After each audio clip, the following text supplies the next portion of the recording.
오늘은 로마서 5장 12절의 보충 공부 두 번째 시간입니다. 한 사람의 지은 죄가 모든 사람이 죄를 지은 것이 된 사실에 대해서 공부를 하려고 합니다. 우리 다 같이 로마서 5장 12절 읽어보십시다. 이러므로 한 사람으로 말미암아 죄가 세상에 들어오고 죄로 말미암아 사망이 왔나니 이와 같이 모든 사람이 죄를 지었으므로 사망이 모든 사람에게 이르렀느니라. 아멘. 수많은 사람들이 아담의 죄의 전과의 결과로 후손이 죄인이 되어 죽게 되었다는 것에 대해 불공평하다는 생각을 합니다. 수많은 사람들이 그렇게 생각한다는 거예요. 그래서 신학자들 중에서도 원죄를 인정하지 않고 전과에 동의하지 않는 사람이 있습니다. 그러면 성경이 조상이 지은 죄의 후손이 함께 처벌을 받는 것을 공정하다고 말합니까? 그렇지 않아요. 성경은 그것을 반대하고 있습니다.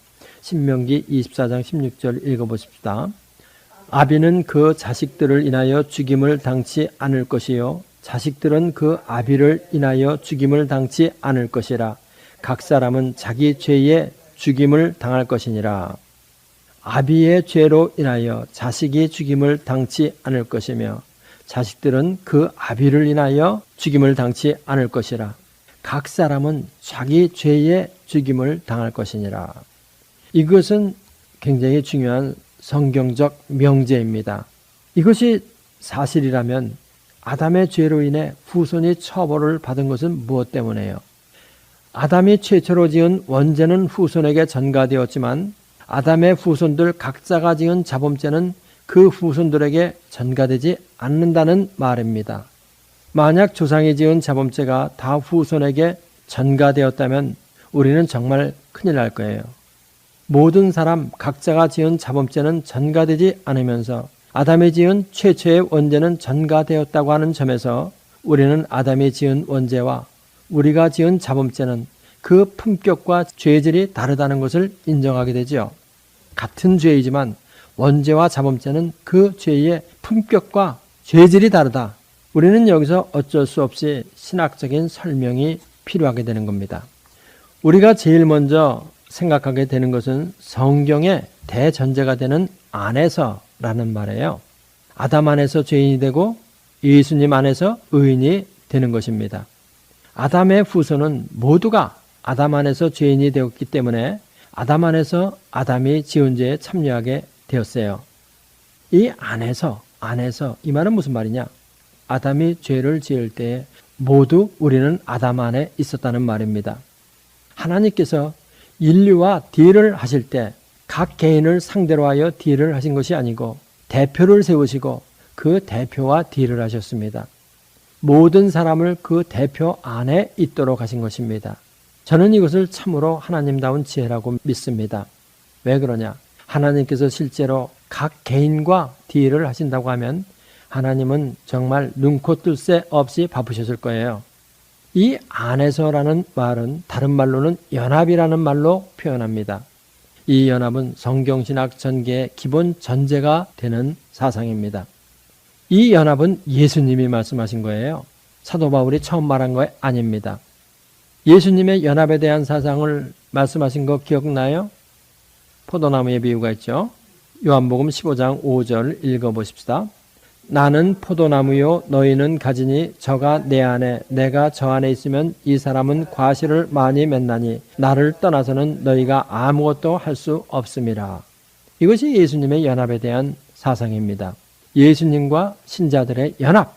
사도 바울은 이 말을 받아서 로마서 5장 15절 한 구절 우리 또 읽어보십시다. 그러나 이 은사는 그 범죄와 같지 아니하니 곧 한 사람의 범죄를 인하여 많은 사람이 죽었은즉 더욱 하나님의 은혜와 또는 한 사람 예수 그리스도의 은혜로 말미암은 사랑이 많은 사람에게 넘쳤으리라. 사도 바울은 뭐라고 말해요?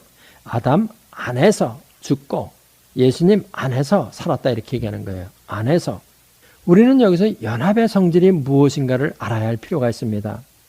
연합이 되게 하기 위한 공통의 성질이 필요함을 알게 돼요. 하나님 앞에서 인류는 멍석 위에 펼쳐놓은 콩이 아님을 알아야 될 필요가 있는 것입니다. 그렇죠? 우리는 여기서 이제 첫사람 아담은 하나님 안에서 어떠한 위치에 있었느냐, 이거에 대해서 공부를 해보십시다. 첫사람 아담의 위치가 하나님 안에서 어떤 위치에 있었느냐, 이것을 설명하는 대표적인 두 이론이 있는데, 그것을 실제론과 대표론, 이렇게 얘기를 해요. 실제론, Realistic Theory, 대표론, Federal Theory. Federal이라는 말은 뭐냐면은 커버넌트라는 말이에요. 그래서 커버넌트 띠오리라고 이렇게 얘기를 해요. 먼저 실제론, Realistic Theory에 대해서 공부를 해보십시다. 실제론을 제일 처음 주창한 사람은 누구냐면은 2세기의 터툴리안이라는 사람이에요. 터툴리안. 그리고 이것은 어거스틴이 체계적으로 서술하였기 때문에 어거스티아니즘이라고 불러요. 후에 칼빈이 이것을 주장했고 쉐드, 스트롱 등에 의해서 지지를 받게 되었습니다. 이 이론은 모든 인류는 아담 안에서 포괄적 인류로서 제시되었고, 아담 안에서 모든 인류는 죄를 지은 것이 되어 아담의 죄가 그들의 죄가 되었다는 말이에요. 히브리서 7장 9절로 10절을 읽어보십시다. 또한 10분의 1을 받는 레위도 아브라함으로 말미암아 10분의 1을 바쳤다 할 수 있나니, 이는 멜기세덱이 아브라함을 만날 때에 레위는 아직 자기 조상의 허리에 있었음이니라. 멜기세덱은 아브라함 때 처음으로 나타난 하나님의 지극히 높은 제사장이라고 그랬죠. 근데 멜기세덱에게 아브라함이 11조를 드렸는데, 레위도 아브라함의 허리 속에 있었기 때문에 아브라함이 멜기세덱에게 11조를 드릴 때 레위도 멜기세덱에게 11조를 드린 것이 되었다. 우리가 여기서 생각해야 할 것은 뭐냐면, 멜기세덱이 아브라함을 만날 때에 레위는 아직 자기 조상의 허리 안에 있었음이라 한 이 말이에요. 아브라함 안에서 아브라함의 모든 후손들은 포괄적으로 아브라함의 허리 안에 있었다 이 말이에요. 그러니까 다시 말하면 아담이 죄를 지을 때 아담 안에서 모든 포괄적 인류가 함께 있었다는 말입니다. 다시 말하면 인류는 아담 안에서 수적으로, 종적으로, 종적으로 통일체로 존재했다는 거예요. 그래서 아담이 범죄할 때 아담 안에 있었던 모든 인류가 함께 범죄한 것이 되었다는 말이죠. 그래서 모든 인류의 통일체인 조상으로서의 첫 아담의 죄는 그 후손도 같은 죄를 진 것이 되었다는 말입니다. 잘 이해가 되죠? 그 다음에 대표론이라는 것은 무엇이냐? 대표론. 아담 한 사람의 죄가 모든 사람의 죄가 되었다는 이유에서 우리는 아담이 우리의 대표가 되었다는 것을 인정할 수 있게 되는 거예요. 아담 한 사람의 죄가 우리 모든 사람의 죄가 되었다. 아담은 모든 인류의 대표다. 이런 말이에요. 아담이 무슨 자격이 있어서 대표가 된 거예요? 아담은 제일 먼저 창조된 인류의 조상이기 때문에 대표가 되었다는 거예요. 그래서 대표론에 있어서 중요한 이론적 기반은 뭐냐면 대표성, 조선성, 이것으로 인해서 아담은 언약적 머리가 되었다. 이렇게 말하는 거예요. 언약적 머리. 아담은 대표성과 조선성, 이것을 가지고 있었다. 대표론은 계약론 혹은 직접 전가론이라고도 말하는데, 이 대표론의 기원은 홀랜드의 교수였던 코케이우스, 1603년부터 1669년까지 살은 사람이에요. 코케이우스에서 비롯된 것인데, 역시 홀랜드의 교수였던 튜레틴이라는 사람에 의해서 각광을 받기 시작했어요. 그리고 이것은 마침내 개혁교회의 가르침이 되어가지고 루터교회와 구별짓는 동기가 된 겁니다. 헨리 다이슨이라는 신학자는 현대 신학자인데 말하기를 어거스틴, 안셀름, 아퀴나스, 칼빈, 에드워드 같은 사람은 자연적 수장설을 주장했다고 하였어요. 다시 말하면 실제론적 주장을 했다 이 말입니다. 그러니까 칼빈까지는 실제론이 정론이었다는 거예요. 그런데 후에 코케이우스라는 사람이 대표론을 주장하기 시작해가지고 그 대표론 때문에 결국은 루터교회와 개혁교회가 갈라지는 이러한 일이 발생했다는 겁니다. 언약신학, 페더럴 티오리는 그 성경적 근거를 고린도전서 15장 22절에 아담 안에서 모든 사람이 죽었은즉 이와 같이 그리스도 안에서 모든 사람이 삶을 얻으리라 한 이 말에서 찾아요. 우리 고린도전서 15장 22절 읽어보십시다. 아담 안에서 모든 사람이 죽은 것 같이 그리스도 안에서 모든 사람이 삶을 얻으리라.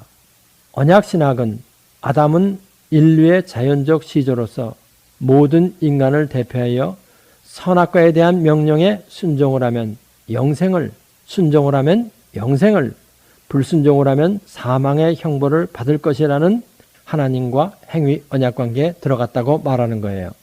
그러니까 언약신학은 제일 기본적인 전제가 아담은 인류의 자연적 시조와 대표로서 모든 인간을 대표하여 선악과에 대한 명령을 중심에 두고 하나님이 말씀하신 먹지 말라는 명령에 순종을 하면 영생을 얻고 불순종을 하면 사망의 형벌을 받을 것이라는 이러한 행위 언약 관계에 들어갔다고 하는 거예요.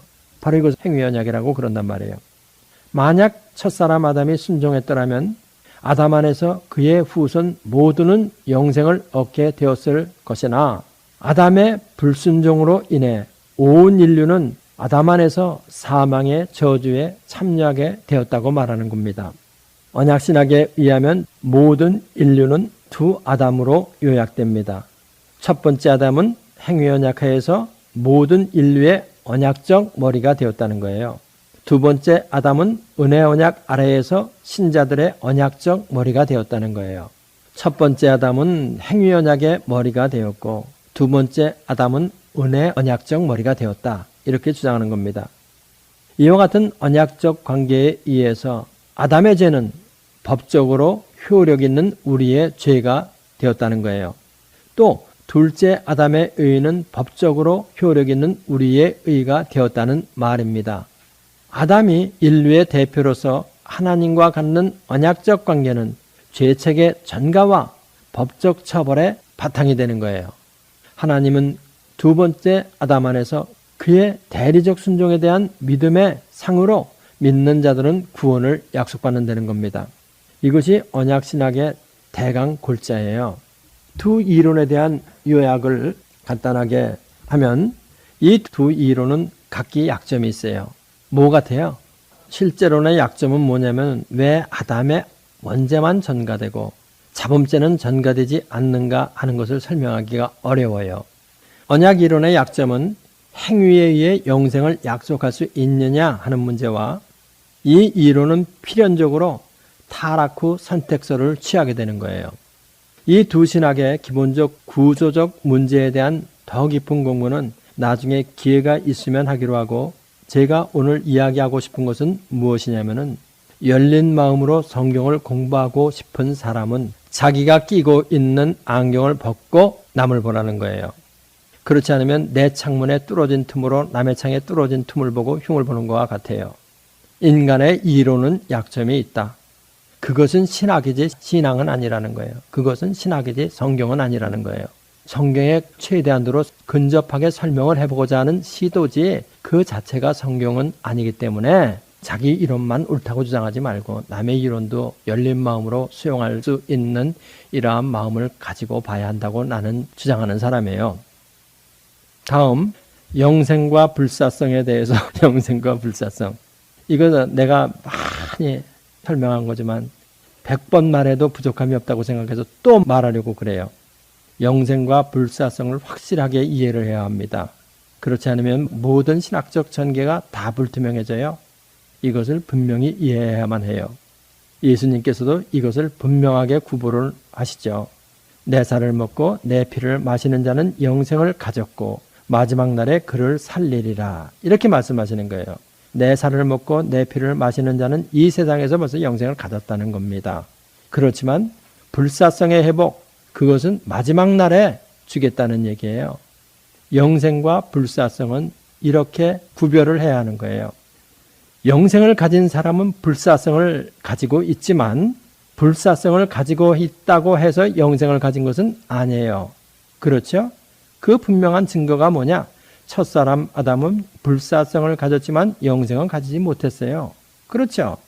그렇지만 우리 구주 예수님은 영생도 가지시고 불사성도 가지신 분이에요. 다시 한번 설명을 할게요. 영생은 영원한 생명이기 때문에 요한일서 1장 2절에 나옵니다. 영생은 영원한 생명이다. 하나님 한 분만 영원하시기 때문에 이 영생은 하나님 한 분만 가지고 계세요. 그런데 하나님께서는 이것을 독생자인 당신의 아들 예수님께 주셨습니다. 요한복음 5장 26절에 있어요. 그래서 영생은 중보자인 예수님 안에서 그분이 하나님의 아들이라는 믿음을 통해서만 소유하게 되는 거예요. 믿음을 통해서만. 예수님이 하나님의 아들이라는 믿음을 통해서만 의가 전가돼 가지고 영생을 갖게 되는 거예요. 이 믿음을 가지고 있지 못하면 의가 전가되어 올 수 있는 어떠한 원인이 없는 거예요. 그렇기 때문에 예수님을 믿지 않으면 영생을 가질 수 없다는 겁니다. 하나님이 예수님에게 영생을 주셨고 그 예수님만이 영생을 가지고 있는데 그 예수님을 하나님의 아들이라고 믿지를 않으면 의가 전가될 수 있는 원인을 갖지 못하는 거기 때문에 다른 어떤 방법을 통해서도 하나님의 의에 도달할 수가 없어서 영생을 못 갖게 되는 거예요. 그러니까 사도행전에서 뭐라고 그랬어요? 구원을 줄 만한 다른 이름을 우리에게 주신 적이 없다. 이렇게 말하는 거예요. 다른 방법이 없다는 거예요. 영생은 믿음으로만 가지며 상속될 수 없습니다. 이것은 너무나 당연합니다. 남이 나를 대신하여 믿어줄 수도 없기 때문에 그래요. 이것은 순수하게 나와 하나님과의 개인 사이에서 일어나는 믿음의 문제라는 거예요. 그렇기 때문에 아담이 영생을 얻었기 때문에 그 후손도 아담 안에서 영생을 얻는다? 그런 거는 있을 수 없다는 얘기예요. 영생은 예수님 자신이기 때문에 예수님 없이 절대로 가질 수 있는 것이 아니라는 것. 요한일서 5장 20절 우리 읽어보십시다. 다 같이. 또 아는 것은 하나님의 아들이 이르러 우리에게 지각을 주사 우리로 참된 자를 알게 하신 것과 또한 우리가 참된 자 곧 그의 아들 예수 그리스도 안에 있는 것이니 그는 참 하나님이시요 영생이시라. NIV 버전에는 이게 뭐라고 나와 있냐면은 He is the true God and eternal life. 예수 그리스도 자신이 영생이라는 거예요. 그러니까 예수 그리스도 자신이 영생이기 때문에 영생은 예수 그리스도와 분리될 수가 없는 거예요. 분리되어서 주어질 수도 없는 거예요. 다시 말하면 하나님의 아들이라는 믿음을 떠나서는 주어질 수가 없다는 거예요. 그렇죠? 다음에 불사성은 영혼의 불사성과 육체의 불사성이 있어요. 그런데 이 불사성은 사람도 가지고 있습니다. 타락 전에는 아담이 완전한 불사성이 있었고 타락 후에는 영혼의 불사성만 있죠. 타락 후에는 육체의 불사성은 없어져 버렸어요. 영혼의 불사성만 있는 겁니다. 그래서 누가복음 17장에 보면 부자의 영혼도 음부로 가고 나사로의 영혼은 아브라함의 품에 가서 영혼의 불사성을 계속하는 거예요. 거기서 기다리는 거예요. 몸의 부활을 기다리고 있는 거예요. 타락 전에 아담이 완전한 불사성이 있었고 타락 후에는 영혼의 불사성만 있다. 불사성이 있다고 해서 하나님의 아들이 되는 것은 아니고 영생을 소유해야만 하나님의 아들이 되는 겁니다. 영생은 상속될 수 없지만 불사성은 상속될 수 있어요. 이것이 아주 또 중요한 오늘의 공부입니다. 불사성의 상실은 죄책의 결과라는 겁니다. 불사성은 조상이 지은 죄의 후손이 함께 참여하여 처벌을 받을 수가 있고 남이 대신하여 처벌해서 면제가 될 수 있다는 겁니다. 죄인의 가정에서 태어나 죄인이라는 스테투스를 상속받는 것이 바로 이 죄책에 의해서 그렇게 된다는 거예요. 그렇지만 영생은 마음에 각자가 믿어 의로 인정되는 것이기 때문에 남이 대신 믿어줄 수도 나의 믿음을 남에게 이전할 수도 없죠. 그러니까 영생은 상속할 수 없는 거예요. 그렇죠? 잘 이해가 됩니까? 여태까지 너무 여러 번 공부를 한 것이지만은 아담이 먹으면 죽으리라 한 것은 불사성을 말하는 거예요. 선악과를 먹으면 죽으리라 한 것은 불사성을 말하는 겁니다. 물질로부터 온 아담의 몸은 있는 그 자체로는 불사성을 가지고 있는 것이 아니고 생명이신 하나님을 끊임없이 바라보아야 불사성이 유지되며 그것이 멈추어져 하나님의 공급이 끊어지면 물질로 된 몸은 불사성을 상실하고 죽음으로 가는 거예요. 선악과를 먹으면 죽으리라 하는 말은 바로 이 의미라는 겁니다. 선악과를 보면서 하나님께 끊임없이 돌아서라. 하는 그 사인이라고 칼빈이 말한 거예요. 다음에 아담은 무슨 죄를 지었냐? 우리 이거 한번 창세기 2장 16절 17절 다시 한번 읽어보십시다. 여호와 하나님이 그 사람에게 명하여 가라사대 동산 각종 나무의 실과는 네가 임의로 먹되 선악을 알게 하는 나무의 실과는 먹지 말라. 네가 먹는 날에는 정령 죽으리라 하시니라. 아담이 무슨 죄를 지었어요? 선악과를 먹지 말라는 명령을 어긴 것입니다. 죄의 결과는 뭐예요? 본래부터 가지고 있었던 불사성이 상실된 거예요. 선악과를 계속적으로 먹지 않았다면 무슨 일이 생겨요? 불사성을 계속 유지하였을 것입니다. 그렇죠?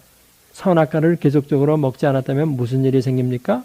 불사성을 계속 유지하였을 것입니다. 영생은 생명과에 있었던 겁니다.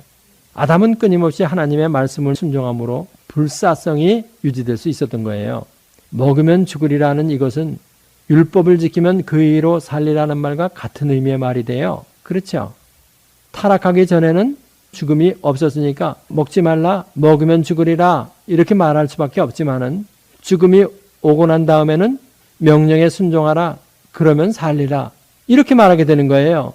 선악과를 먹지 말라, 먹으면 정령 죽으리라는 말과 하나님의 율법을 지켜라, 그러면 살리라는 말은 사실은 같은 말이라는 거야. 그러니까 선악과에 대한 명령은 최초로 주어진 율법이고 모세의 율법은 나중에 주어진 율법 아니에요. 같은 율법이라는 거야. 같은 성질을 가지고 있다는 거야. 그러니까 율법에 순종하라, 살리라 하는 그 말은 결국은 불사성을 유지하게 되리라 이렇게 말하는 거예요. 한 사람도 율법을 잘 지켜서 불사성을 가진 사람이 없죠. 다 못 지키니까. 하나님의 명령에 지속적인 순종의 결과는 불사성입니다. 그런데 첫사람 아담이 선악과를 먹음으로 인해 생명에서 절단되고 흙에서 온몸에 죽음이 오게 된 것이에요. 죽음은 죄에 대한 벌치적 죄책으로 다가온 것입니다. 아담 한 사람의 죄가 모든 사람에게 임한 이유는 선악과를 지속적으로 먹지 않는 데는 불사성의 약속이 있고 선악과를 먹는 경우에는 불사성을 상실하게 된다는 하나님의 약속에 아담이 모든 인류의 자연적 조상으로 언약적 대표로 참가했다는 말이 되는 거예요. 그렇지만 아담 이후의 후손들이 짓는 죄에는 이런 대표성과 조선성이 없습니다. 각 사람은 자기의 죄에 대해서만 각자가 책임을 짓는 거예요. 예수님의 대표적 속죄는 아담의 죄로 인해 사망이 임한 모든 자들에게 사망에서 해방을 줘요. 다음에 우리가 공부를 해야 할 것이 아담이 영생 취득을 위해 중보자가 필요하느냐 이 말이에요. 수많은 사람들이 아담이 영생을 얻기 위해 예수님이 필요했는가에 대해서 미스컨셉션을 가지고 있어요. 인간이 타락하기 전에는 죄가 없기 때문에 영생을 얻기 위해 예수님은 전혀 필요가 없고 예수님은 오직 타락한 인간의 속죄를 위해서만 필요하다 이렇게 생각하는 거예요. 그래서 타락 전에 아담은 영생을 얻기 위해 예수님 필요 없다고 이렇게 생각하는 오류, 요거를 지금 차례차례 제가 설명을 통해서 논증을 하려고 그러는 거예요. 이 다고에는 근본적으로 영생을 잘못 생각하는 오류가 있습니다. 영생은 예수님과 분리될 수 없어요. 예수님이 영생인 줄을 모르니까 예수님 없이도 영생 하나 뚝 떼어가지고 너 가져라 이럴 수 있는 거로 생각한단 말이야. 이 사람들은 지금. 예수님은 영생이기 때문에 예수님 당신이 영생이기 때문에 안 된다는 거예요. 그것이 바로 요한일서 5장 20절에 있다는 겁니다. 다 같이. 또 아는 것은 하나님의 아들이 이르러 우리에게 지각을 주사 우리로 참된 자를 알게 하신 것과 또한 우리가 참된 자 곧 그의 아들 예수 그리스도 안에 있는 것이니 그는 참 하나님이요 영생이시라. 그는 참 하나님이요 영생이라. 이것이 바로 He is the true God and eternal life. 예수님 당신이 영생이라 이 말이에요. 그러니까 예수님 당신이 영생이기 때문에 예수님한테서 영생을 떼어내가지고 예수님 없이 너 가져라 이럴 수가 없다는 거야. 미스컨셉션을 가지고 있다는 거예요. 영생에 대해서. 영생 부여는 예수님이 하나님의 아들이라는 믿음과 분리될 수 없다는 거예요. 그렇죠? 예수님이 영생을 가지고 있는 이유는 뭐냐? 하나님의 아들이기 때문에 가지고 있다는 거야. 예수님이 하나님의 아들이라는 믿음과 분리되어서는 영생은 가질 수가 없다는 거예요. 그러니까 오직 믿음으로만 된다 이 말이에요. 그거는 영생부여는 예수님이 하나님의 아들이라는 믿음을 통해서만 주어질 수 있고 그 믿음과 분리되어서는 줄 수가 없다는 겁니다. 왜? 예수님은 영생이기 때문에 그렇다는 거예요. 영생은 믿음에 의해서만 부여된다는 말이에요. 요한사도는 이 사실을 영접하는 자, 곧 그 이름을 믿는 자들에게는 하나님의 자녀가 되는 권세를 주었다 이렇게 말하는 거예요. 그거를 믿는 자만 가질 수가 있다는 거야. 하나님의 아들을 믿는 자, 예수 그리스도의 이름을 믿는 자, 요 사람만 영생을 가질 수 있다는 거예요. 요한복음 3장 16절에서 하나님이 세상을 이처럼 사랑하사 독생자를 주셨으니 이는 저를 믿는 자마다 영생을 얻게 하려 하심이라. 믿는 자만 영생을 가질 수 있는 거예요. 그래서 요한복음 3장 16절은 또 요한복음 1장 12절은 믿음에 의해 영생은 주어진다는 사실을 천명하는 겁니다. 믿음만에 의해서 오직 믿음으로만 영생이 주어진다는 사실을 천명하는 거예요. 다음 영생부여에 대한 약속은 생명과에 있다. 이거 한번 공부해 보십시다. 영생은 영원하신 하나님의 생명이기 때문에 인간에게 직접 주실 수가 없어서 중보자인 예수님을 통해서만 주어질 수 있어요. 영생을 얻기 위해서는 아담은 중보자 예수님이 필요한 겁니다. 하나님은 영생을 당신의 외아들은 예수님 안에서 믿음을 통하여 주시기로 아담에게 약속하셨어요. 그 약속이 생명과에 있습니다. 하나님께서는 영생을 예수님 안에서 주시기로 약속한 거예요. 영생에 대한 대표성은 둘째 아담이신 예수님만 가지십니다. 바로 이 언약의 증표가 뭐예요? 생명과입니다. 기도하십시다. 참으로 어려운 공부입니다.